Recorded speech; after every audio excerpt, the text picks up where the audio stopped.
finished It's a the wrap. first episode. It's a wrap. It's a wrap. I need a drink. I need a drink. It's a wrap. It's a wrap. And we gonna eat. We gonna drink. We gonna party. We gonna eat. We gonna drink. And we gonna be back tomorrow. I need a drink too, and I don't even drink. I didn't think it could get any worse. I didn't think the behavior at MSNBC could get any stranger. I thought when they fired the Wicked Weave Joy Reid and made her turn in her gas-powered Swiffer, I thought things were going to get better. But we have went from the Wicked Weave riding her broom around the studio to a balding beauty doing PG-rated twerking, with some doofus in the background doing his best impersonation of the dancing queen Jackie Mahomes. Look at me, hey, it's me, the dancing queen, my name is Jackie.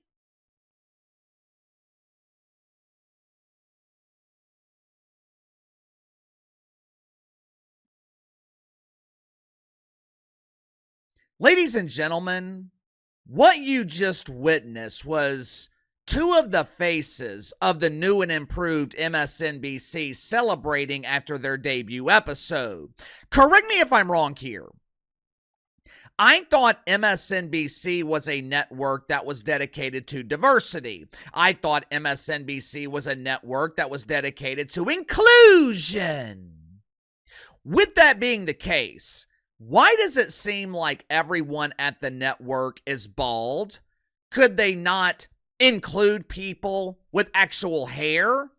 I have never seen a network that featured this many balding beauties. When I was growing up, it was somewhat common for men to be bald. Today, there are women at MSNBC with less hair on their head than I have on my back, and Uncle KC doesn't have any back hair.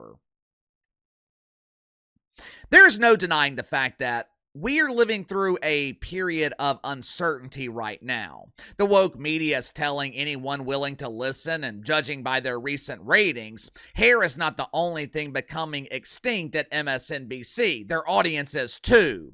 But according to the media, the Trumper is pushing us towards a recession. According to the Trumper and his supporters, we have to experience temporary pain to achieve unprecedented levels of growth.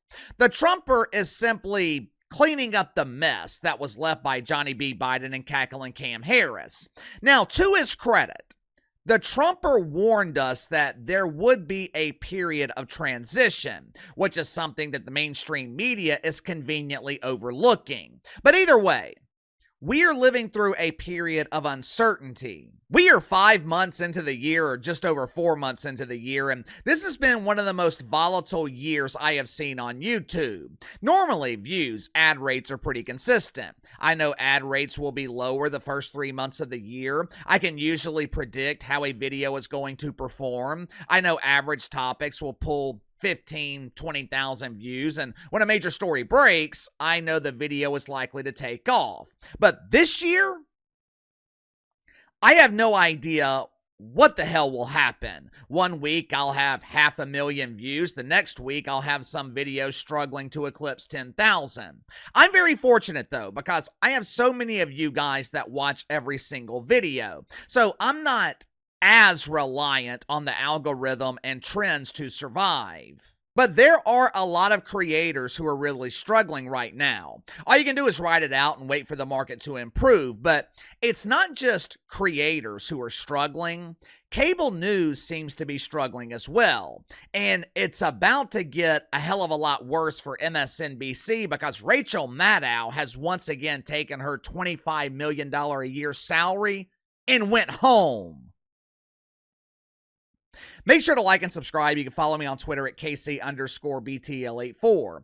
When I said cable news is struggling, what I really meant was MSNBC is struggling. Now, don't get me wrong. The CNN Titanic is still sinking, but thanks to the American hero Scott Jennings, I am a real American. The American hero has been working diligently to remove some of the water from the ship.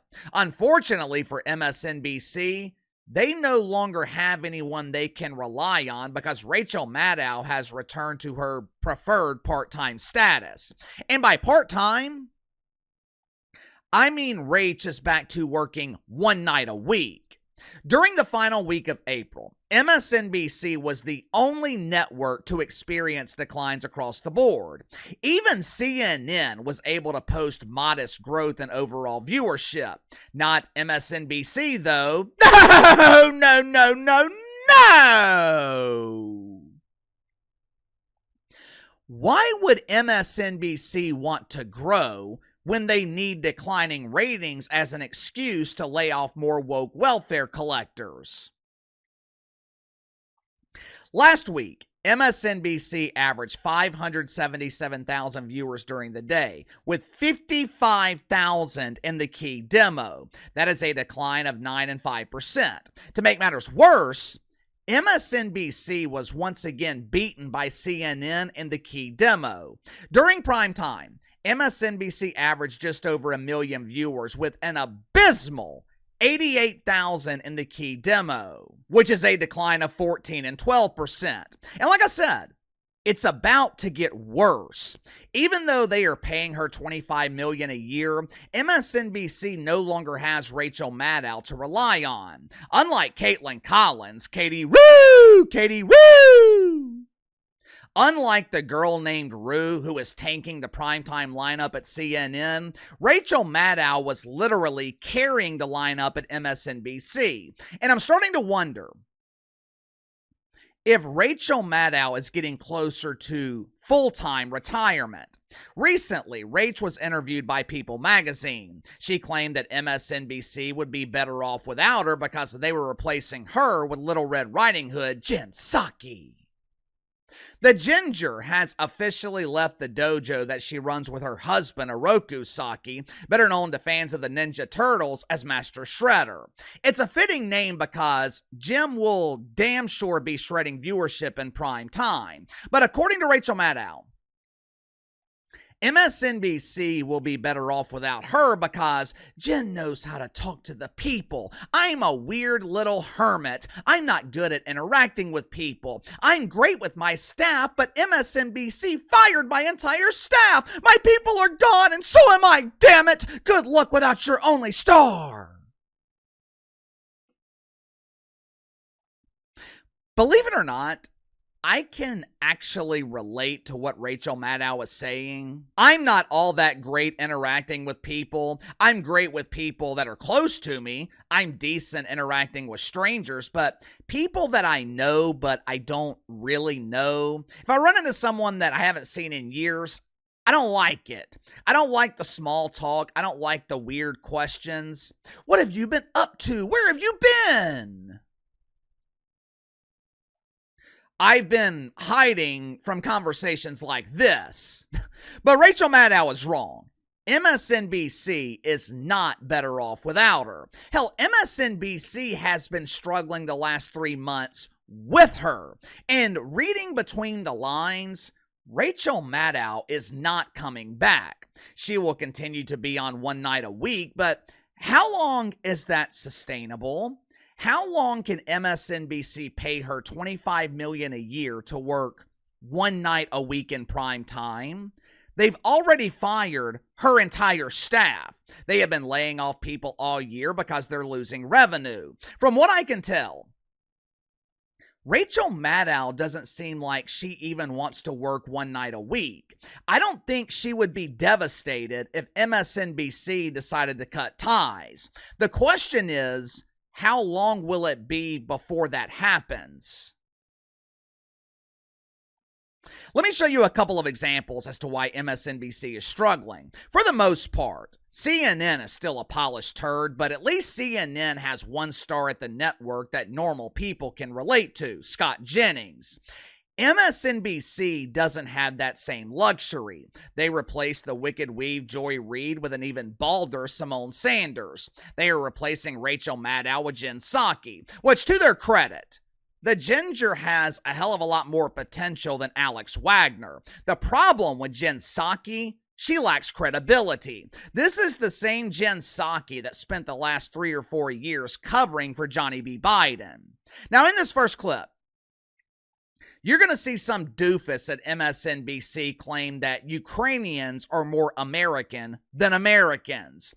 In the second clip, one of the many unknowns at MSNBC is criticizing the Trumper for spending money on parades honoring the military. According to this unknown, which I'll refer to as Sarah because she's desperately trying to look like Sarah Silverman. According to Sarah, parades honoring the military are a form of propaganda.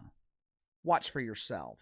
What do you say to the person who says, well, I don't care about Ukraine. I want Donald Trump to stand up for America? I don't have time for it. Yes, because but we hear it. We hear it.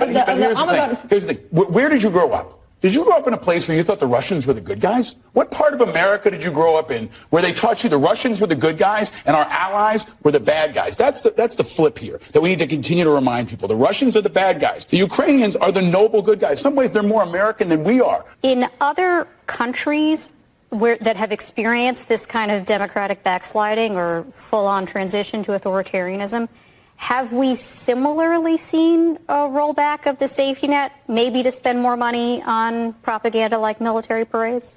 Honestly, the speed at which this is happening and the kind of concentrated push to do this, it doesn't have any parallel in situations where leaders came to power through elections. Why do they continue to feature these painfully boring librarians? No wonder kids are no longer going to the library.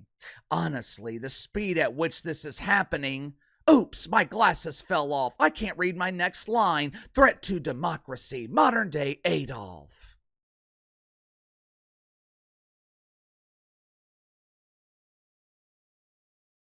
Do you have to be that monotone? This should be a time that MSNBC is thriving, and they would potentially be thriving if they were offering honest coverage of the news. But for some reason, they can't get the hell out of their own way. Scott Jennings is not always right on CNN. There are times when Scott Jennings gets something wrong and the panel of deacons at Woke United Methodist call him out for it. There are a lot more times when Scott Jennings is right and he is roasting the woke wiener. But at least there is a semblance of balance. There is no balance at MSNBC. They're worried about the Trumpers spending money to honor the military, but it's strange. I don't remember seeing MSNBC being this fiscally concerned when Elon Musk was exposing USAID.